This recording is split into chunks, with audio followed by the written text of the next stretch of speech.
Bakit? Wala. Tinitingnan ko lang yung future girlfriend ko. Manahimik ka nga dyan. Aliyah. Gusto mo ko, diba? How did you... So, gusto mo nga ako. Kasi gusto rin kita eh. Seryoso? Kinikilig ka, no? Kung ganon, pwede ba kitang ligawan? Pwede. Pwede. Blake, bakit hindi ka na nagsasalita dyan? Sabi ko, tara na. Sorry babe. Ganda mo kasi. Ganda ng girlfriend ko. Hindi pa rin ako sanay na tinatawag mo akong girlfriend. Aba babe, masanay ka na kasi pagsisigaw ko sa buong mundo na mahal kita. Corny mo. Nako, mukhang maririnig ko yata yung mga salitang yun palagi ah. Lover boy kasi ako eh. Lover boy mo mukha mo, tara na. Kunilig ko lang, tara na nga. Aliyah, mga tropa ko si Bruno tsaka si Jade. Hi. Pre, ano ba? Sorry, hi Aliyah and Bruno and it's nice to meet you. Ganda mo pala, no? Ganda ko pala? You just look different sa photos. Oh, I realize hindi siya yung babaeng pinakita mo sa amin nakaraan, Blake.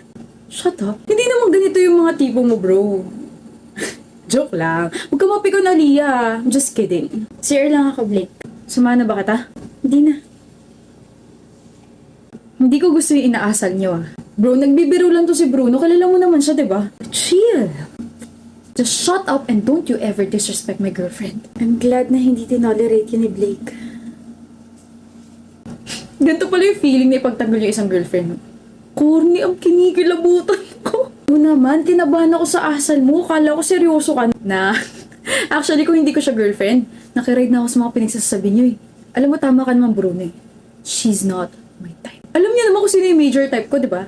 Yung volleyball player sa school natin. Sexy, malakas appeal, maganda. Eh bakit mo ba kasi sinotayan ha? Kung ako sa'yo, liligawan ko na yung player. Ano ka ba Bruno, ang hina mo naman? Practice makes perfect. Kaya ako sinota si Aliyah para pagpraktisan siya. Para kapag nagka-girlfriend ako, perfect na. Nothing personal. Aliyah, anong ginagawa mo rito sa bahay? Sorry, hindi na ako nakapagpaalam na pupunta ako dito ha. Hindi ka kasi nasagot sa mga chats tsaka calls ko eh. Kaya tinanong ko yung mga friends mo and sabi nila may sakit ka raw. Here, I brought you some homemade lugaw tsaka tea. Ano to? Bakit ako bigla na guilty? Bakit parang may bigla nakabara sa lalamunan ko? Bakit parang gusto kong sabihin na kaya ako hindi nakakapag-reply dahil busy ako sa bagong babae ko? Pwede bang pumasok? Nandito kasi sa lobby yung ibang family members ko kaya hindi pwede love. Next time na lang ha. Sige, pero kainin mo to ha para gumaling ka na. Oo naman, kakainin ko to. Salamat babe. Update mo ako babe ha. Aliyah? Mahal, nandito ka pa rin. Sabi ko naman sa'yo umuwi ka na, di ba? Kasi may practice pa kami. That's a lie. Walang practice na nangyari. Gusto ko lang makipag-hangout sa mga babae ko. Hindi mo ba nabasa yung chat ko? Sabi ko hihintayin kita kasi ayoko umuwi mag-isa. 9 PM na, don't tell me hindi ka pa nakakapag-dinner. Aliyah naman. Tara, kain tayo. Galit ka ba sa akin? Bakit kanina mo pa hindi kinakausap? Aliyah, I love you. Totoo yun. Nagising na lang ako. Siya na yung una kong iniisip. Yung mga matatamis niyang ngiti, her soft stares, and her gestures. I just found myself falling in love with her. I said I love you, Aliyah. Bakit mo lang ako tinititigan? I'm trying to read your eyes, your expression, your face, your lips, if nagsasabi ka ba talaga ng totoo. Ha? Inaalala ko rin kung alin ba sa mga kilos mo at saka sa mga sinabi mo yung totoo o hindi. What are you talking about? Nasinota mo lang ako para pag-practicean ako. Naman, practice makes perfect. Kaya ako sinota si Aliyah para pag-practicean siya. Gulat ka ba? Na alam ko yon? Baka mas magulat ka kapag sinabi ko lahat ng mga kalokohan mo, alam ko rin.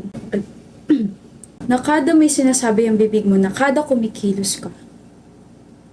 Patago ako naiiyak kasi puro kasinungalingan ng lahat. I learned how to love you. Mahal kita! Dapat hindi yan yung sinasabi mo, Blake. Dapat tinatanong mo na bakit for 10 months hindi ako nakapag-break sa'yo kahit alam ko naman lahat.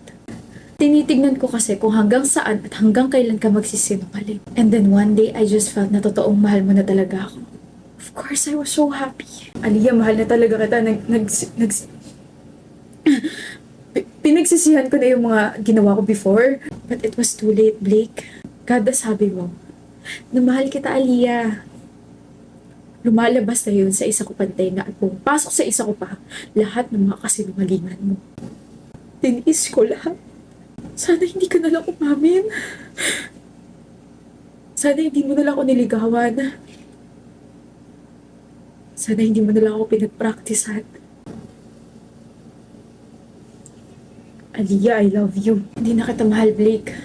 Na kita mahal. That's impossible. Then why are you still crying? Because I never forgive and forget, Blake. Itong mga luhang to, mga galit yan. Masakit ba? Shh. Huwag ka nang umiyak. Gumanti lang naman ako. Nothing personal. Mahilig ako mag-recycle pero kung ikaw rin lang naman, wag na. Don't you ever ask for a second chance kasi wala na rin namang chance na balikan ka.